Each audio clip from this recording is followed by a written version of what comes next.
अस्सलाम वालेकुम। आप लोगों की क्यूरी कि हमें थोड़ा सा बताया जाए कि आपके यहाँ जो एयर टिकटिंग एंड टूरिज़्म की कोर्सेज कंडक्ट होते हैं वो किस तरीके से होते हैं, क्योंकि आप कराची बेस हैं और हम कराची में नहीं हैं। हम पंजाब में हैं, हम बलूचिस्तान में हैं, हम सिंध में हैं, हम दुबई में हैं, हम ऑस्ट्रेलिया में हैं, कनाडा में हैं, यूएसए में हैं। तो हम कैसे वो कोर्स कर सकते हैं? ये इसलिए भी ज़रूरी है क्योंकि पाकिस्तान से बाहर मैंने ये देखा है, जो मेरा मुशाहिदा है, आप उसको सेकंड करेंगे, मुझे बताएंगे, अपना फीडबैक दें। बल्कि मुझे अपना फीडबैक दें इस वीडियो के नीचे कमेंट्स में। जिस शहर में भी आप हैं, जिस मुल्क में भी आप हैं, मुझे आप बताएंगे कि वहाँ पर इनकी फीसिस क्या हैं, इस कोर्सेज की फ़ीस क्या है। ठीक है, मैं आप लोगों का वेट करूँगा, आप मुझे इसका फीडबैक देंगे। कुछ क्वेश्चंस हैं जो मैंने यहाँ पर नोट डाउन किए हुए हैं और मैं उनका रिप्लाई करने के लिए यहाँ पर अभी आया हूँ। आपको मैं बताऊँगा कि आपके पास एक ऑप्शन है क्लासरूम कोर्स का, that is for right now, that is for Karachi. मगर एक गुड न्यूज़ ये है कि आफ्टर 3 मंथ्स लाहौर के अंदर इसका स्टार्ट हो जाएगा इंशाल्लाह। एनीवेज, तो हम बात कर रहे हैं उस कोर्स की, यानी कि आज हमारा फोकस कराची है ही नहीं। आज हमारा फोकस है कराची के अलावा, यानी कि हम इसे कहेंगे ऑनलाइन कोर्स। यानी कि वो लोग जो कराची में नहीं हैं वो ये कोर्स कैसे करेंगे मेरे साथ। तो ऑनलाइन कोर्स में जो मेरे पास यहाँ पर पहला सवाल है कि ऑनलाइन कोर्स कैसे कंडक्ट करते हैं आप। तो आज जो है इस पर कंप्लीट हमारी बात होगी, पॉइंट टू पॉइंट चलते हैं इसके ऊपर, ताकि हमारा जो सारा क्लियर है वो माइंड हो जाए। क्योंकि कंसर्न तो होता है ना कि ऑनलाइन होगा तो मुझे कितना फ़ायदा हो सकता है, उस कोर्स से फ़ायदा होगा भी कि नहीं होगा। तो पॉइंट नंबर 1 है, क्या पहला सवाल है कि जी क्या इसकी ऑनलाइन क्या इसकी आउटलाइन चेंज है। आई एम सॉरी कि मैं पढ़ रहा हूँ तो ये लिखा मैंने नहीं है, मुझे प्रॉब्लम आएगी। लेकिन मैं क्वेश्चंस की कोशिश करता हूँ कि मैं समझूँ भी और मैं आपको जवाब भी दूँ। क्या इसकी आउटलाइन चेंज है? तो एक तो मैं इसकी आउटलाइन जो है मैं डाल रहा हूँ इसकी डिस्क्रिप्शन के अंदर, वहाँ से देख लें। इसकी आउटलाइन चेंज नहीं है, पहली बात। इसकी आउटलाइन चेंज नहीं है और वही आउटलाइन कवर होगी जो कराची में क्लासेस जो ले रहे हैं वो करते हैं। उसके बाद दूसरा सवाल है जी, क्या इसका सर्टिफिकेट चेंज है? नहीं। जब आउटलाइन सेम है और जब उसका आप एग्ज़ाम सेम दे रहे हैं तो उसका सर्टिफिकेट चेंज क्यों होगा? फिर सेम ड्यूरेशन में सेम काम होगा, सेम तमाम चीज़ें होंगी, आपको वो मिलेंगी। तीसरा सवाल है, क्या इसका ड्यूरेशन चेंज है? नहीं। जब आउटलाइन सेम है तो उसका ड्यूरेशन भी सेम होगा।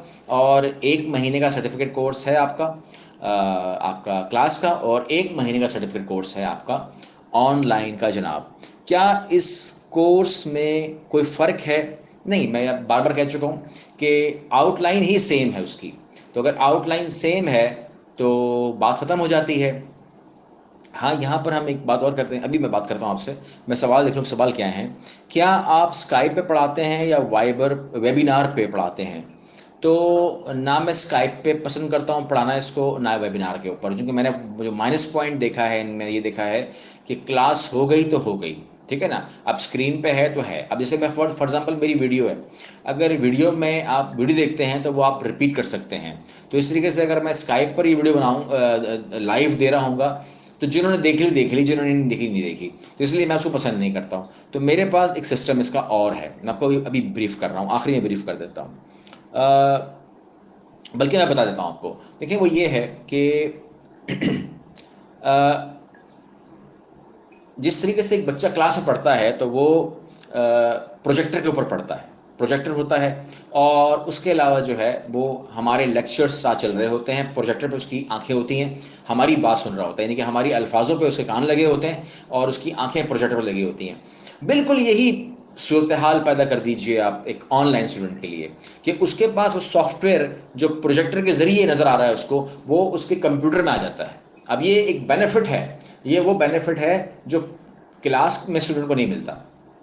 क्लास के स्टूडेंट को वो चीज़ परचेज करनी पड़ती है क्योंकि वो उसके हिस्सा ही नहीं बनता, जबकि ऑनलाइन वाले को वो चीज़ देनी ही पड़ती है। यानी कि मैं बात कर रहा हूँ सॉफ्टवेयर्स की, एमेडियस है, अबैकस है, सेबर है, गैलीलियो है, तो वो आपको मिलते हैं। और हमारे जो लेक्चर्स हैं वो उस तक आ रहे होते हैं, वो हमारी बात सुन रहा होता है, जिसको मैं व्हाट्सएप का सहारा लेता हूँ। व्हाट्सएप का सहारा लेने का एक ही मेरा मकसद है कि वो रिपीट हो सकता है। वो रिपीट हो सकता है, मेरा लेक्चर रिपीट हो सकता है, और आपका जो सॉफ्टवेयर है वो भी रिपीट हो सकता है। वो आपके पास सेफ है, ऑनलाइन नहीं है, वो चलता रहता है, आपके पास ही होता है वो। ओके, उसके बाद आपने सवाल किया है कि जी व्हाट्सएप को इस्तेमाल करने का मेन पॉइंट, मेन एजेंडा क्या है। तो मेन एजेंडा ये कि उसमें हमारे पास सेफ रहता है, हमारे लेक्चर्स डिस्टर्ब नहीं होते, और क्वेश्चन करने वाला भी पूछ लेता है। फर्दर ये है कि अगर मैं इसको ये कहूँ कि फॉर एग्जांपल अगर किसी स्टूडेंट ने क्वेश्चन करना है तो व्हाट्सएप के अंदर उसके पास क्लियर कट वो है। जैसे फॉर एग्जांपल हमने ग्रुप बना लिया, हमने कहा अगस्त सेशन, तो अगस्त सेशन जो है अभी इत्तेफाक की बात है कि 15 मिनट के बाद वो सेशन स्टार्ट भी होने वाला है। तो जैसे कि हम कहेंगे अगस्त सेशन, तो अगस्त सेशन जो है उसके अंदर एक ग्रुप बनता है, उसमें 10 स्टूडेंट होते हैं, और वो जब अपनी क्लास लेते हैं तो जैसे ही वो अपनी कोर्स ले रहे होते हैं तो उनके क्वेश्चंस पैदा होते हैं, वो क्वेश्चंस में डाल देते हैं। अब एक तो है इसमें कि एक बच्चा जो लाइव क्लास में अपने आप को प्रेजेंट कर देता है, तो उसके लिए भी ठीक है। एक ऐसा होता है जो लाइव क्लास में नहीं आ सकता। लाइव क्लास में कौन नहीं आ सकते? अगर 5 बजे क्लास है, ठीक है, अगर 5 बजे क्लास है यहाँ पे, तो कोई जॉब कर रहा है, कोई ऑस्ट्रेलिया में है, कोई कनाडा में है, कोई न्यूजीलैंड में है, टाइम डिफरेंस है, कोई यूएसए में है। ऐसे बहुत दफ़ा हुआ है कि जब ऑस्ट्रेलियन स्टूडेंट होते हैं तो वो कहते हैं कि सर यहाँ पर इस टाइम 6 बज रहे हैं सुबह के, या अमेरिकन स्टूडेंट होते हैं, कैनेडियन स्टूडेंट बोलते हैं कि सर सुबह का टाइम हो रहा है, early, this is very early morning, हम ऑफिस की तैयारी कर रहे हैं। वो कभी भी मेरी क्लास 5 बजे नहीं लेते, वो क्लास हमेशा अपने टाइम पे लेते हैं, लेकिन उन्हें कोई प्रॉब्लम नहीं होती है, बिकॉज जो उनके पास क्लास आ गई है, अब आ गई है, यानी कि डे 7 आ गया उनके पास, तो डे 7 को उन्होंने कंप्लीट करना है विद सॉफ्टवेयर। और सॉफ्टवेयर के अंदर जो स्क्रीन चलती है वो है हमारा सीरियल वाइज होती है, यानी कि नंबर वाइज होती है, जिसको कहते हैं स्क्रीन नंबर्स होते हैं हमारे पास। तो वो अगर मैं कहता हूँ कि फ्रेम नंबर 67 पे आ जाइए, तो वो फ्रेम नंबर 67 पे आता है according to the my WhatsApp, और इसके अंदर ये काम करना है तो वो काम करता है। अब ये चीज़ जो उसने मेरी सुनी है, जिसने 5 बजे सुनी उसने 5 बजे अप्लाई किया, और जिसने 10 बजे सुनी उसने 10 बजे अप्लाई कर दिया। तो लाइव क्लास में और ऑफलाइन क्लास, दूसरी क्लास होती है हमारी जो रिकॉर्डेड क्लास होती है, उसमें कोई फ़र्क नहीं होता। तो आखिरी में आपने लिखा कि अगर लाइव सेशन मैं ना ले सका तो क्या करूँगा, तो मैंने जैसा वो बताया आप वही करेंगे कि आप किसी भी टाइम वो क्लास अपने ले सकते हैं, किसी भी टाइम आप क्वेश्चन कर सकते हैं, किसी भी टाइम 24 आवर में कभी भी क्वेश्चन कर लें। मैं उसका रिप्लाई ग्रुप में ही देना पसंद करता हूँ। उसकी वजह ये होती है कि आपको जो मैं जवाब दे रहा हूँ वो बाकी लोगों को जवाब मिल रहा है, विच इज़ वेरी गुड। तो कोर्स करने का तरीका ये है कि आपके पास एक कंप्यूटर होना चाहिए या एक लैपटॉप होना चाहिए, और आप या इन दोनों में से कोई एक चीज़ होनी चाहिए। कोई स्टैंडर्ड का नहीं चाहिए, कैसा भी हो चलेगा, कोई मसला नहीं है।